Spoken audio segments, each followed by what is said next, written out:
I'm Brad Sapp. I'm the founder and director of Crossroads Recovery Ministries. So why is it called Crossroads? I want to tell you where the name came from, because for me, addiction ends and life begins at the cross. And I found myself at a crossroads in my life many times where I had a choice. Am I going to go the way that the world is pulling me, or am I going to surrender and go the way that I felt God was calling me? And many times there are men who are trying to live life on both sides. We know we're at a crossroads, we know we need to go one way or the other, but we found ourselves pulled, so we become stuck and we keep making the same choices, when if we surrender and we understand what Jesus died on that cross for and the love and the grace that is available to us, then life will completely change and addiction will end at the cross. So we called it Crossroads Recovery Ministry.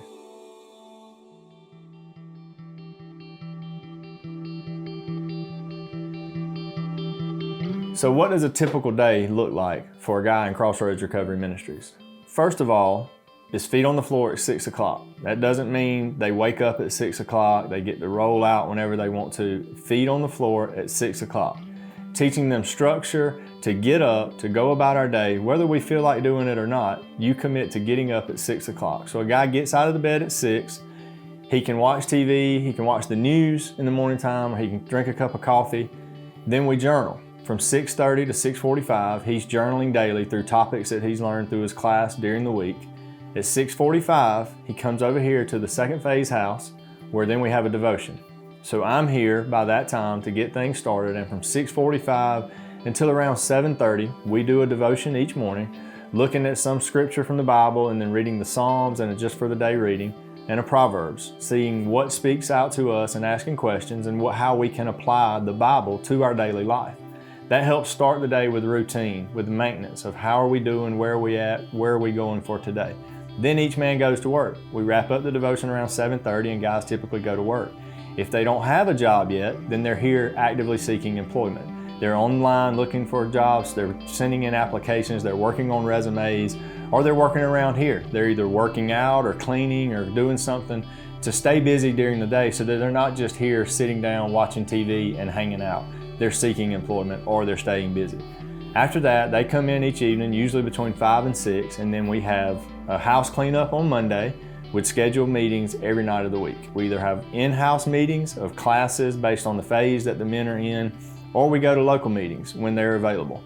Both recovery meetings, Celebrate Recovery, 12 Steps, AA, all kind of things that provide them the accountability and the structure to walk out a life of freedom that is available to them through Crossroads Recovery Ministries.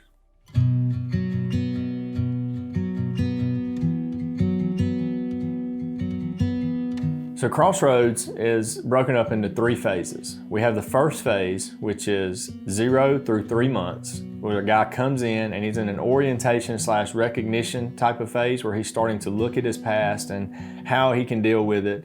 Moves on into phase 2. Phase 2 is 3 months through 6 months.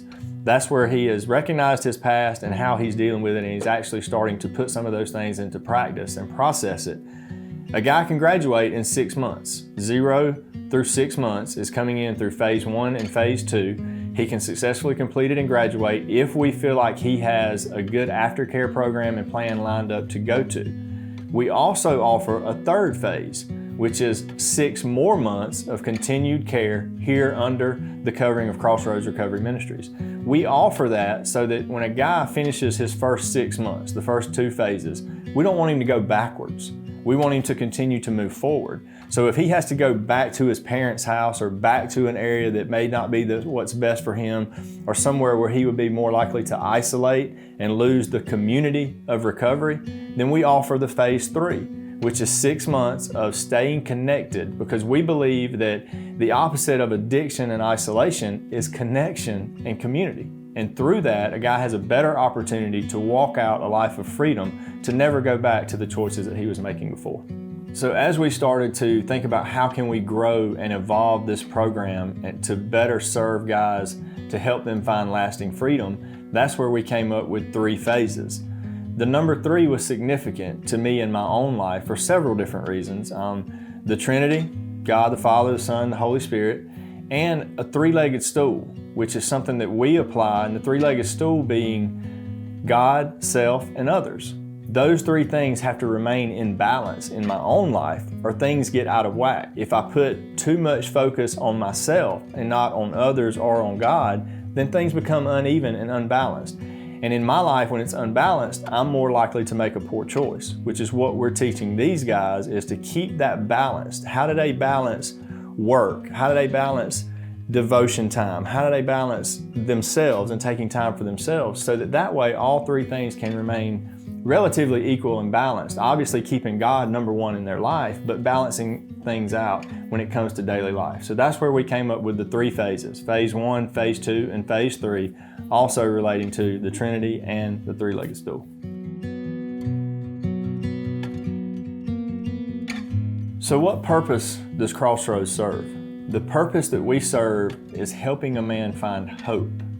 And through that hope, the freedom to never go back to making the choices that he's made in the past, which has a huge impact on not only his life, but his family's lives and everybody that he comes into contact with, which greatly impacts the community that he's living in. Because rather than being a drain on the community and making poor choices, a guy is now making better choices. So he's not only finding hope, but he's also being a productive member of society. We help them find jobs. We teach trade skills when applicable. We teach them how to balance a checkbook, how to live within a budget, how to understand how life operates. And oftentimes a guy will go into a program without working on those things. The things that he looks at is very important to learn from his past and the mistakes that he's made. How can he change and be different not to make those? But there's also some life applicable skills that he can be taught that we can teach that guy to walk out. And that is the purpose behind Crossroads and what we do. Because even if a man comes in and he stays clean, but he doesn't work on those life things, he's going to continue to make some of the poor choices that he's made. Just like if a tree is standing there and you cut off all of the limbs and the main part of the branch, the tree remains the same, but the branches are gone. If the tree doesn't die, it's eventually going to grow back the same branches and produce the same fruit. If it's an apple tree before you cut the limbs off, it's going to be an apple tree again when the limbs grow back and the fruit that comes. We help teach these guys how to uproot that tree, plant a new one, so that the roots grow healthy and the fruit that it produces is something completely different. So that they're no longer just going into a program, getting stripped down, and then coming out and producing the same fruit. We help provide them with purpose. A lot can be said for a man who feels purpose, who gets up, who is productive, who works, who earns an income, who is no longer asking somebody for money, but he's balancing his own checkbooks and his own budget, and he's living within his means. If he wants to save money, we will help him save money. If he wants to buy a car, we help him go down the road to buy a car. We teach skills when applicable, and we help them find something that fits within their personality and their drive as to what best fits them, so they don't have to try to be somebody that they weren't created to be. We teach them the life skills to be the men that God intended them to be. I'm Jody Sapp. I am the co-founder and vice president here at Crossroads Recovery Ministries. I also have the honor of being the in-house counselor that works with the men and with their families. I recently received my master's degree in Christian counseling, specifically focusing on temperament therapy. So I get to work with the men and their families as they work through their temperament, they learn their temperament, they learn how they are wired and created by God.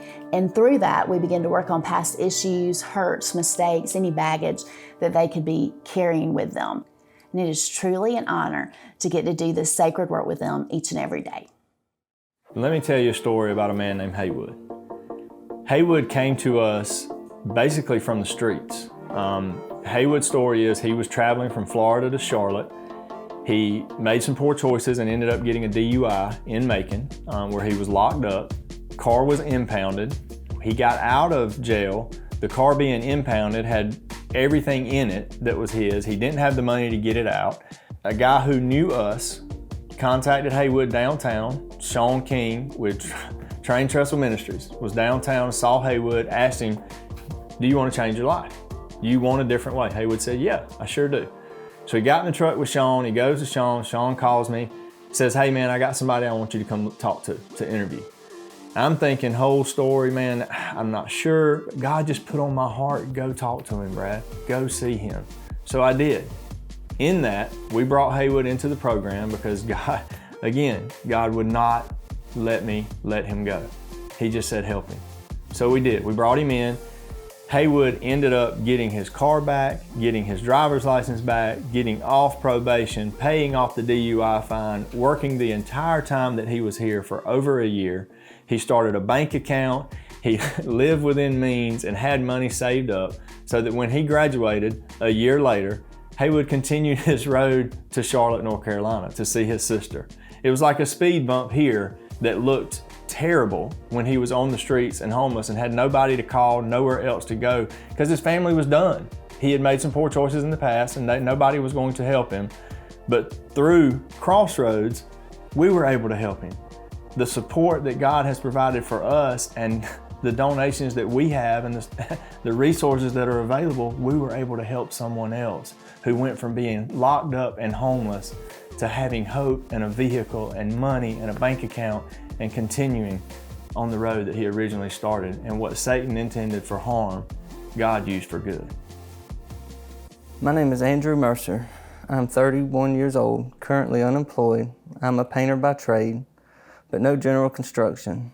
I am single and have a 6-year-old daughter. She will be taken care of by her mother and other family. I'm struggling with alcohol and marijuana for several years, but has gotten worse towards the end of last year. And now, I attended River's Edge in 2011. I was sober 2 years and relapsed. I'm currently on probation for a DUI I got in November. I'm on probation in Monroe County. I have 2 DUIs on my criminal record. I suffer from severe depression and anxiety that I take medicine for. It will be hard to keep the entire situation brief, but over the past few months, I've lost my job because of drinking. My girlfriend left me and kicked me out because of drinking. I totaled my car and got a DUI. Very lucky to be alive. My child's mother found out the trouble I got in, and I could potentially lose my daughter. I got another job and lost it because of not having reliable transportation. Almost like my whole world has been turned upside down, and I don't want to live like this anymore. This was my admissions letter, February 19th, 2019. When I come to Crossroads, I was broken, mentally, spiritually, just dead inside. This transformation process started March 14th when I stepped foot on this property, and my life has changed tremendously since. You hear the expression, but God really poured grace and mercy on me like I've never experienced before.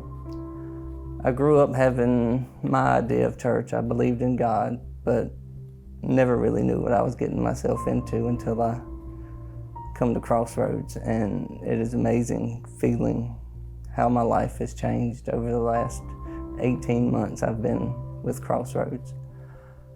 I graduated March 14th, 2020.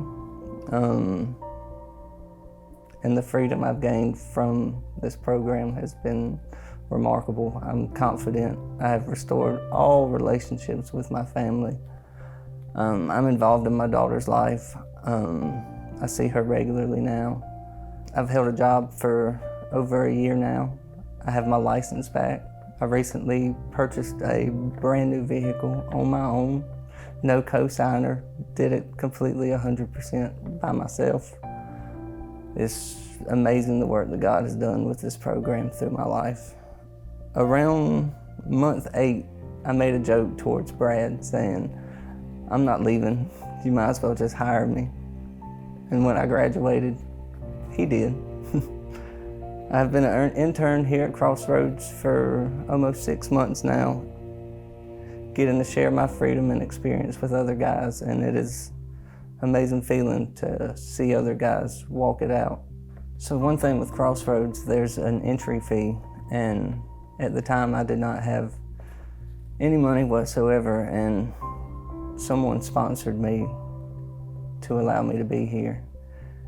And since I've been here, I have returned the full circle and have sponsored someone to come through. On my birthday, May 15th, 2020, my family, instead of gifts, they blessed me with a scholarship fund in my name, where I am able to continue to help other men get into the program who cannot afford it, just like I did. Any contributions towards a scholarship is truly life-changing, just as it was for me. And I wouldn't be here today if someone didn't sponsor me. I'm truly blessed because of this program. It has changed my life, and I look forward to sticking around and helping change other men's lives as well. So the mission of Crossroads Recovery Ministries is to help hurting men find freedom. Freedom through Christ, because we know that who the Son sets free is free indeed. And we want to help as many men as we possibly can. As we continue to evolve and grow this program to be able to provide men with the structure and accountability and the resources to be the men they were created to be. But it is a daunting task. Addiction is a terrible problem. More people are becoming susceptible to it, especially these days with society and COVID-19 the way that it is. People are realizing that they had a problem that either they wondered if they had, or maybe they had no idea. So Crossroads is here to help.